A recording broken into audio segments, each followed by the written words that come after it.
Vamos a seguir hablando sobre este nuevo escándalo que rodea al gobierno del presidente Duque, pero ahora lo analizamos con nuestra invitada de hoy, María Consuelo Ahumada. Ella es profesora de la Universidad Externado de Colombia. Profesora, saludos, gracias por estar acá con nosotros en Telesur.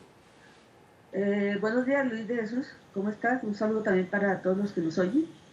Profesora, otro escándalo político que se suma a los que ya han rodeado anteriormente al gabinete del presidente Iván Duque. ¿Cómo se explica esto?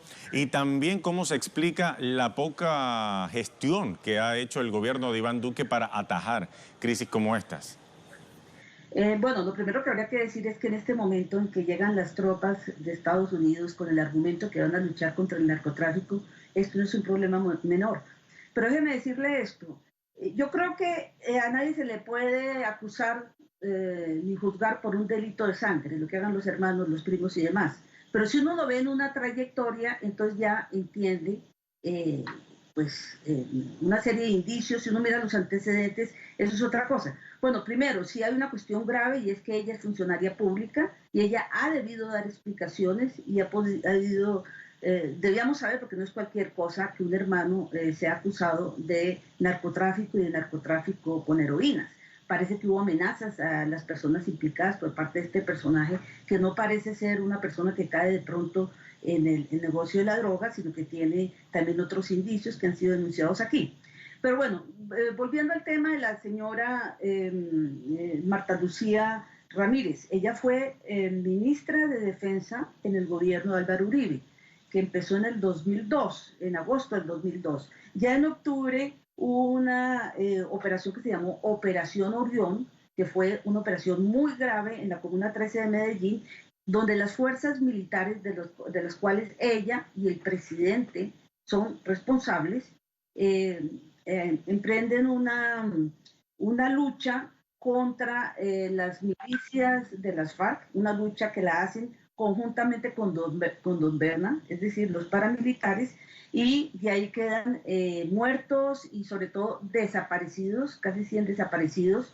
Se encuentran después una serie de restos en la escombrera, y eso es un caso que no ha explicado el gobierno. Hace parte, por supuesto, del conflicto armado, pero ella está muy alineada, por supuesto, en la visión de lo que es Uribe. Si echáramos un poquito para atrás, que esto sobre esto yo escribí, el gobierno de Pastrana, donde ella fue ministra, también tuvo implicaciones ella de corrupción, ¿sí?, que se denunciaron con el Banco del Pacífico, ¿sí? Es decir, en la visión neoliberal ligada a estos sectores tan ligados, digamos, al narcotráfico y al control de la tierra en Colombia, que son los enemigos de la paz, pues esto resultó muy claro y estuvo implicada en eso. Después fue embajadora.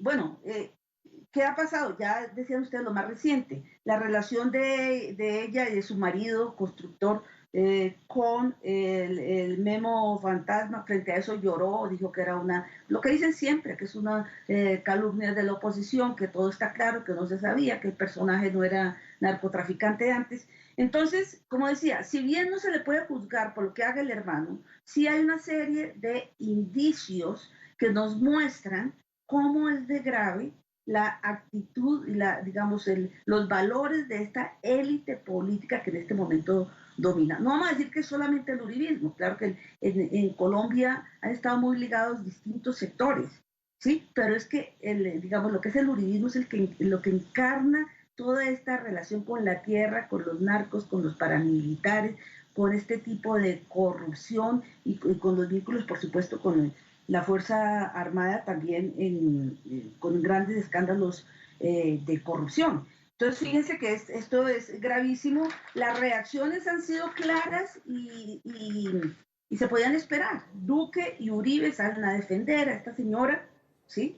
Como tienen que hacerlo todo el centro democrático. Y del otro lado, la bancada alternativa, pero no solamente la bancada alternativa, incluso algunos senadores, pues no sé, de otros partidos, han venido a mostrar esto como una cuestión grave, en la medida en que un funcionario público tiene que tiene que ser transparente en los hechos de su vida, tiene que contarlos. Es decir, no es que es para nada un detalle menor lo que pasó. Profesora Ahumada, precisamente sobre esto que usted plantea, como lo dice, son múltiples los casos de larga data parecidos a este que se han dado en el seno del gobierno colombiano a lo largo de los años. Por un lado, reciben la oposición de partidos alternativos. En este caso, el senador Gustavo Petro está liderando una iniciativa para pedir la renuncia de la vicepresidenta. Por el otro lado, reciben el espaldarazo del gobierno, en este caso del presidente Iván Duque. La pregunta ahora es, ¿pudiera haber repercusiones efectivamente esa medida que plantea el senador Gustavo Petro para exigir su renuncia pudiera tener repercusiones a la larga? Yo no creo que esa medida precisa tenga una repercusión, porque estamos en una situación realmente difícil, agravada por la pandemia, porque el Congreso pues, se reúne virtualmente, pero no tiene la incidencia que debía tener, porque el gobierno ha profundizado toda la agenda neoliberal a favor de los bancos en estas medidas de emergencia. Estamos peleando por muchas cosas, pero yo diría que sí sirve para, mejor dicho, para dejar en claro qué es lo que está haciendo este gobierno, cuáles son sus intereses reales al oponerse al acuerdo de paz, al aceptar la llegada de las tropas gringas, todas esas evidencias que no se pueden negar porque afortunadamente en esta época quedan fotografías y quedan imágenes y quedan videos de todo, la relación con el ñeñe, todo esto de la ñeñe política que niegan, toda esta cosa de los digamos, crímenes de guerra de estos sectores paramilitares muy ligados, todo el prontuario ahí sí que tiene Uribe.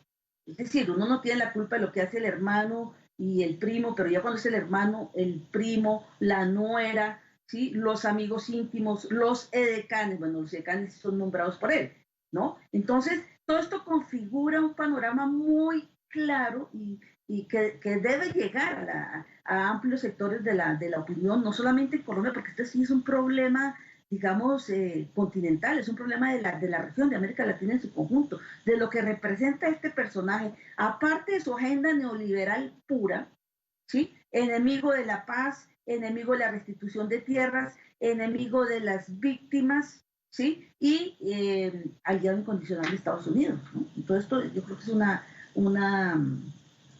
un punto más dentro de esa trayectoria y que nos debe llevar a pues, unir a los sectores más amplios, que es algo que a veces no se entiende bien como debe entenderse, ni lo entiende la izquierda como debe entenderse en Colombia. Hay sectores que no comparten algunas cosas o muchas cosas, pero están en contra de esta mafia, en contra de defender la paz en Colombia, que es la paz de la región.